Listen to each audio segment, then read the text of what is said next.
private collections around the world. Hugh Hefner's one of them. Okay, now, when animals are taken in the illegal pet trade, it's a very bad thing because it decimates our wild populations. Secondly, a huge portion of the creatures taken by animal pirates die before they go anywhere as a result of no food, no water, and bad care.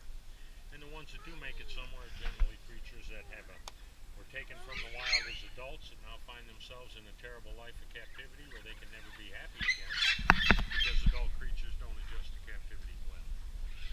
Then we get a lot of creatures from illegal domestication. Illegal domestication here in the country of Costa Rica means that you can't take any of the native creatures of this country as a pet.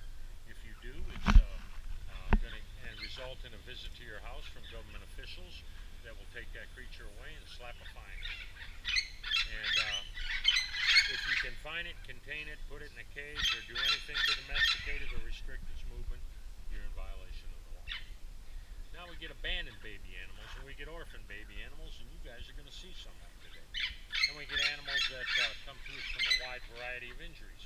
The three things that injure animals the most around here are uninsulated power lines, cars on the highway, and people's unrestrained dogs. All three of these are very bad things. When animals show up here at the sanctuary, what we do with them is evaluate their readiness to go back to the jungle.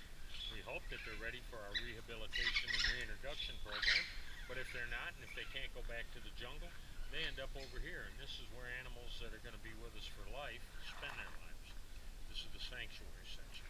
Now, as we go through this tour today, most of the creatures you're going to see are creatures that are going to be here for life. And this is because they've been usually somehow or another disabled as a result of interaction with human beings. And some of the stories you're going to hear today are very disturbing.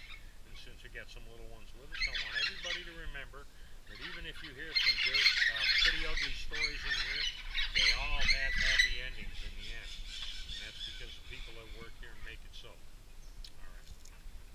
We're going to start with this big cage full of parrots right here. Right now there's 39 green Amazon parrots in there, screaming green Amazon parrots, and all 39 of them have come from illegal domestication or illegal captivity. And when a parrot like this has a domestic history, it's almost impossible for it to ever go back to the wild. If they try to reunite with a wild flock, they will be rejected because their behaviors aren't correct and they're making the wrong noises. And so the wild birds immediately are put off by them, will reject them, and in some cases chase them down and kill them. Because of instances like this, we no longer release these parrots into the wild. We've lost too many of them to bad deals like that. And so these guys, all 39 of them, or 39 of them, are going to be with us here for life. Now they come in three different kinds. Up here you got two red lord Amazons, and those are the guys with the red stripe on their face.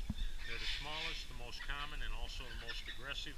If you get bit in that cage, it's one of them. They will commonly decide they only like men, but they don't like women, or they only like women and they don't like men. And we got both kinds in there, and when you go in that cage, the key to survival is keep moving, because if you stop, something's going to land on your shoulder and give you a free piercing.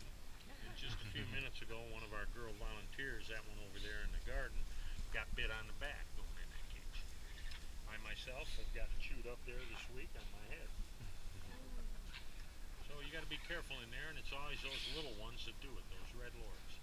Then we have other birds in there. You can see some bigger ones here in the front sitting on that perch that have no additional color on their face, and those are called mealy Amazons. They're bigger than the other ones, but they're also the very gentle birds in there, and we like that because if those guys bite you, they can really hurt you. They got a very big beak, but they never do. They don't come after you. They're all native. They're all right in this area, all except the next two.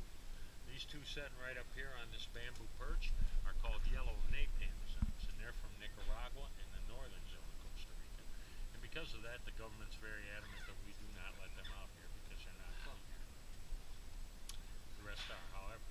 Now, over here we got two very beautiful scarlet macaws over there. We're going to talk about them for a minute. This is the first of our ugly stories. Both of these birds have been permanently disabled as a result of a brief encounter with a human being. This is very disturbing. Here you got two birds that can live to be 100 years old and more. And because they spent 30 or 60 seconds with a human being, they are now permanently disabled and will be in a cage for the next 95 years. Now, what's It's happened to them both. I'm going to tell you about both of their cases. The one on the right has no tail. This bird was held down on the ground. His beautiful tail feathers were just brutally ripped from his body. This is very bloody, very painful, and very traumatic experience for a bird like this to go through. And it could have resulted in immediate death from bleeding to death, but it didn't in this case. And even if it doesn't, it can quickly lead to the bird's death anyway, because once his tail feathers are yanked out, he can't fly. Now, once his tail feathers were taken, he was just dumped along the road like so much trash. And two dogs who saw him there immediately pounced on him. He wasn't able to fly to get away. The dogs had him down. They were doing a great job of killing him when along came another human being. Well, this guy took that bird, threw him into a beer cooler, shut the lid, and didn't bring him to us for 3 days. When the bird finally arrived here, the very severe dog bites had now become badly infected. This infection had spread throughout his system. He was hypothermic, dehydrated, anemic, dying in the beer cooler, covered in his own filth, and appeared to be dead when we first saw him. When our vets and biologists were able to determine he was still alive, they leapt into action. They sat up 24 hours a day for more than a week, getting this guy back on the road to recovery. And now he's in pretty good shape again, but he'll never have a tail. It's been more than 2 years now since that happened.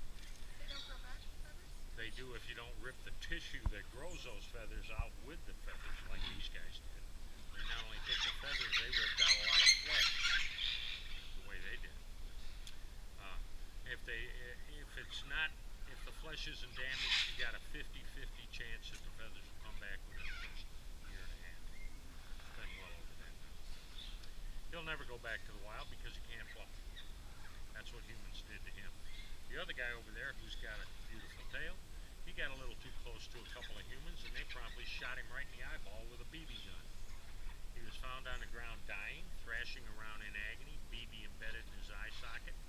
Taken to a veterinarian who was able to save his life, but not his eye. And once he was back on his feet, he was brought here. That was about a year and a half ago, and he's doing pretty good now, but with only one eye, he'll never go back to the wild as well. Now, by now, I know you're ready for the happy ending as promised. We got two birds over there that are deeply in love with each other. They have formed a lifetime pair bond, and that's what these birds do. They do what's called mate for life. I'm sure many of us here have heard that term. It's a very powerful thing. In its many ways, it's more powerful than a human pair bond. Unlike a human being who can lose their partner, mourn the loss, and after the fact move ahead with some sort of a life, these birds can't do that. If one of those two birds dies, within 2 months, the other bird will be dead.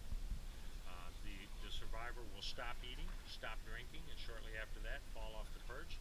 And if you want to really call it what it is, it's dying of a broken heart. And that's what happens. Happens every time. Oh, they breed in there every day. Every bird in there is having a good time. But it'll never result in an egg or a baby unless we provide them with a nest box to build a nest. If you don't give them a nest box, they won't build a nest, they won't lay an egg. Now, if I put one nest box in there, say for the macaws, then there'd be a big battle over that. So if I put 15 nest boxes in there so everybody's happy, about 60 days from now I got 50 new baby parrots that can never go back to the wild because their parents can't teach them how. And the last thing we need around here is 50 more parrots. This is only a portion of our parrots. So by the simple act of not giving them a nest box to be in, we avoid that. Cheap, easy form of bird control. This one's separated because it's being introduced into the big cage. You don't just open the door and throw one in there. You got to introduce them slowly. So this guy's been sitting there for 4 or 5 days, and tomorrow he'll go into the cage. But if you try to put him in there cold, they just attack him. But now they know this bird. They're looking at him through the mesh, and he'll go